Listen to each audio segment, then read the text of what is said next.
കേരള രാഷ്ട്രീയത്തിൽ കഴിഞ്ഞ കുറച്ച് ദിവസങ്ങളിലായി ഏറ്റവും കൂടുതൽ ചർച്ചയായി മാറിയത് പുതിയ മന്ത്രിസഭയുടെ വകുപ്പ് വിഭജനമായിരുന്നു.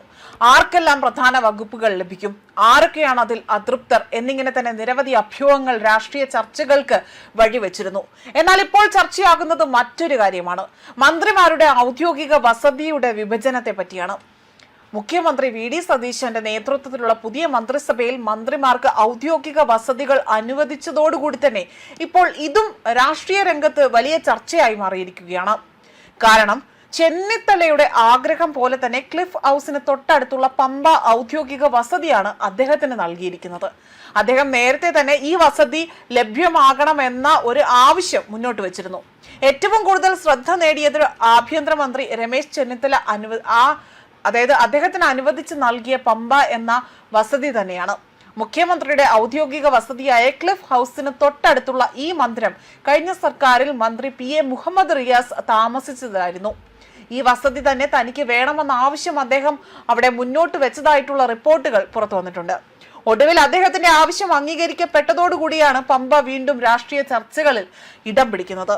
അതേസമയം ക്ലിഫ് ഹൗസിന് സമീപമുള്ള മറ്റൊരു പ്രധാന വസതിയായ അശോക മന്ത്രി സണ്ണി ജോസഫിനാണ് നൽകിയിരിക്കുന്നത്.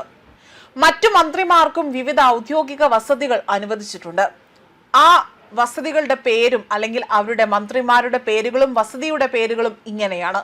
K. മുരളീധരന് ലഭിച്ചിരിക്കുന്നത് സനാഡു എന്നതാണ്. AP അനിൽകുമാറിന് ലഭിച്ചിരിക്കുന്നത് Kaveri, PC വിശ്വനാഥിന് Nila, M. ലിജുവിന് Ajanta, Roji M. ജോണിന് ലഭിച്ചിരിക്കുന്നത് ഗ്രേസ്, T. സിദ്ദിഖിനാകട്ടെ ഗംഗ, അതേപോലെ K. തുളസിക്ക് പ്രശാന്താണ് ലഭിച്ചിരിക്കുന്നത്, ബിന്ദു കൃഷ്ണയ്ക്ക് തൈക്കാട് ഹൗസ്, OJ ജനീഷിന് മൻമോഹൻ ബംഗ്ലാവ് എന്നിങ്ങനെയാണ് ഇവിടെ അനുവദിച്ചിരിക്കുന്നത്. അതേപോലെ തന്നെ കേരളത്തിൽ മന്ദിരങ്ങൾ എന്നും രാഷ്ട്രീയ ആ ഒരു രീതിയിൽ അതിനെ കണക്കാക്കപ്പെടുന്നതാണ്.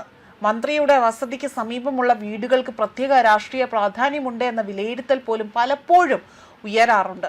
അതുകൊണ്ട് തന്നെ ആരെ ഏത് മന്ദിരത്തിലേക്ക് മാറ്റുന്നു എന്നതിനും രാഷ്ട്രീയ നിരീക്ഷകർ സസൂക്ഷ്മമായി തന്നെ വിലയിരുത്തുന്ന ഒരു വിഷയം തന്നെയാണ്. പുതിയ മന്ത്രിസഭയുടെ വകുപ്പ് വിഭജനവുമായി ബന്ധപ്പെട്ട ചർച്ചകൾ പൂർണ്ണമായും അവസാനിക്കും മുൻപേ തന്നെ ഇപ്പോൾ മന്ത്രിമാരുടെ ഔദ്യോഗിക വസതിക്കും സംസ്ഥാന രാഷ്ട്രീയത്തിൽ പുതിയ ചർച്ചകൾക്ക് വഴി തുറക്കുകയാണ്. ഔദ്യോഗിക വസതികൾ സംബന്ധിച്ച ചർച്ചകളിൽ ഓരോ വസതിക്കായി 3 മന്ത്രിമാർ വരെ രംഗത്ത് വന്നിരുന്നു.